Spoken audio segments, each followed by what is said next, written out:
Cet épisode commence avec Demir, qui s'interpose pour empêcher Zeynep d'emmener EIQ.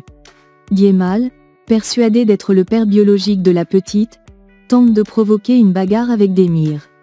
Cependant, au milieu de la tension, un événement inattendu se produit. EIQ retrouve la mémoire et appelle Demir « papa » d'une voix émue.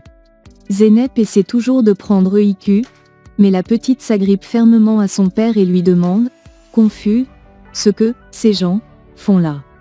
Demir, soulagé et ravi, la porte sur ses épaules et rentre à la maison en jouant avec elle, laissant Zeynep et Djemal sur place. Furieux et humilié, Djemal retourne à sa voiture en fulminant, tandis que Zeynep court derrière Demir, espérant une explication. Pendant ce temps, à la maison, Candan attend impatiemment avec Mufid. Lorsque Demir arrive avec EIQ, Candan est soulagée et heureuse d'apprendre que la petite a retrouvé la mémoire. À la surprise générale, Demir permet à Zeynep d'entrer avec eux. À l'intérieur, l'ambiance est tendue. Mufid, inquiète, s'inquiète de l'absence prolongée de son fils Ougour. Demir la rassure en promettant de le retrouver et quitte la maison pour partir à sa recherche. Avant de partir, il se tourne vers Zeynep et lui déclare qu'il souhaite avoir une discussion sérieuse avec elle à son retour pour comprendre son implication avec Djemal. Dehors, Demir appelle Sevgi pour lui demander si Ougour est avec elle, mais Sevgi répond qu'elle n'a pas de nouvelles de lui. En revanche, elle est ravie d'apprendre que EIQ a retrouvé la mémoire.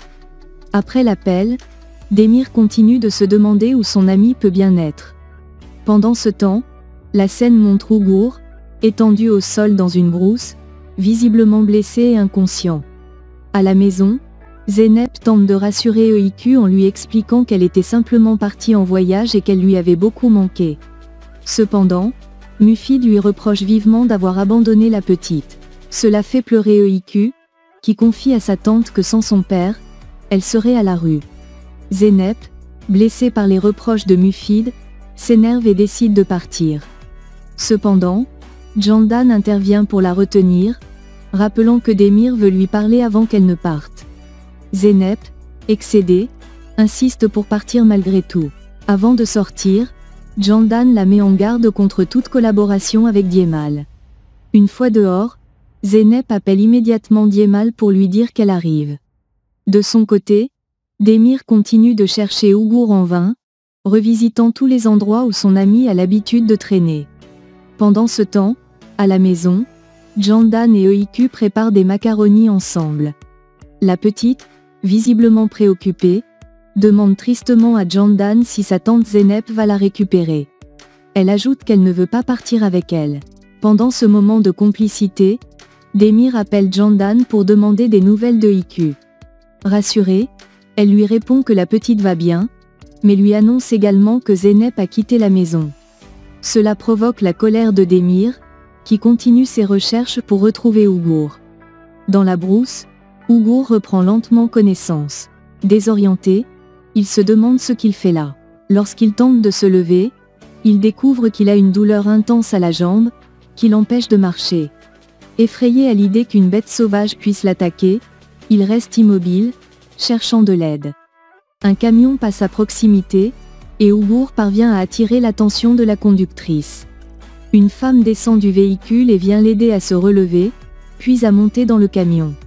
Ougour, soulagé, lui demande si elle a un téléphone pour qu'il puisse appeler à l'aide, mais elle répond qu'elle n'en a pas. De l'autre côté, Zeynep rejoint Djemal pour lui dire qu'elle a fait de son mieux et exige qu'il lui donne l'argent promis afin qu'elle puisse partir. Mais Djemal, implacable, lui répond qu'elle n'a pas encore terminé sa mission et la menace de ne pas l'énerver. Zeynep, agacée, lui explique que EIQ est furieuse contre elle et qu'elle souhaite quitter cette situation compliquée. Djemal la retient et lui affirme qu'il n'a pas besoin de son aide pour récupérer sa fille. À bout, Zeynep prend son sac et s'enfuit en courant.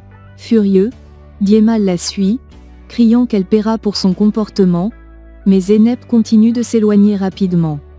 Pendant ce temps, la femme qui a trouvé Ougour prétend qu'elle va nourrir ses animaux avant de rentrer chez elle. Mais à son insu, elle l'enferme dans une cabane isolée. Ougour tente de se défendre, mais en vain. Il se retrouve piégé, incapable de sortir.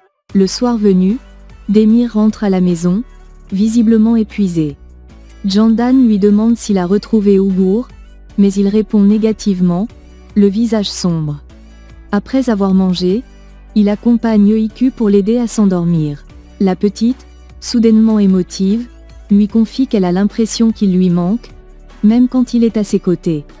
Touchée, Demir lui répond qu'elle lui manque également lorsqu'elle est à l'école.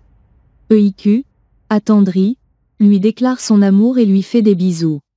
Demir commence alors à lui lire une histoire, et une fois qu'elle s'endort, il rejoint Candan au salon. Assis avec elle, il lui confie avoir aperçu Zeynep avec Djemal, ce qui l'a profondément surpris. Cependant, il est soulagé et heureux que Öykü ait retrouvé la mémoire et se souvienne de lui comme son père. Malgré cela, son esprit reste préoccupé par la disparition de Uyghur. Dans la cabane, Uyghur, désespéré, crie à l'aide toute la nuit, mais personne ne l'entend. À la maison, Demir essaie de le joindre à plusieurs reprises, sans succès. Au petit matin, Öykü se réveille et s'installe à table avec ses parents. Pendant le petit déjeuner, elle demande à son père s'il a retrouvé Uyghur. Pour ne pas l'inquiéter, Demir ment en affirmant que tout va bien. Rassuré, Öykü se lève pour écrire sur un tableau les noms de ses parents entourés de cœurs. Pendant ce temps, Uyghur continue de crier à l'aide dans sa prison improvisée. La femme revient le voir avec un plateau de nourriture, mais Uyghur refuse de manger. Elle lui demande de se calmer, mais il insiste pour savoir pourquoi elle l'a enfermé. Elle finit par lui avouer qu'elle veut l'épouser. Abasourdi, Uyghur répond que c'est impossible et tente de la raisonner, expliquant que sa mère est âgée et malade, et qu'il doit rentrer auprès d'elle. Impassible, la femme referme la porte et repart, laissant Uyghur désespéré. De son côté, Djemal se rend chez Candan pour lui parler. Il lui annonce qu'il sait que Öykü a retrouvé la mémoire. Candan confirme, ajoutant que la petite est très heureuse auprès de sa famille.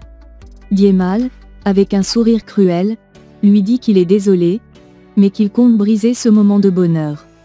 Furieuse, Candan l'accuse de folie et lui rappelle qu'il ne peut pas jouer ainsi avec la vie d'une enfant. Djemal se met à rire sarcastiquement, promettant que Demir sera choqué lorsqu'il découvrira que Candan lui cache quelque chose. Puis, il s'en va. En sortant, Djemal appelle son avocat pour vérifier l'avancement de sa procédure légale concernant Öykü. Pendant ce temps, Candan, encore bouleversé, décide d'appeler Murat pour lui demander de le rencontrer. Murat, qui se trouve à l'hôpital, lui propose de le rejoindre rapidement.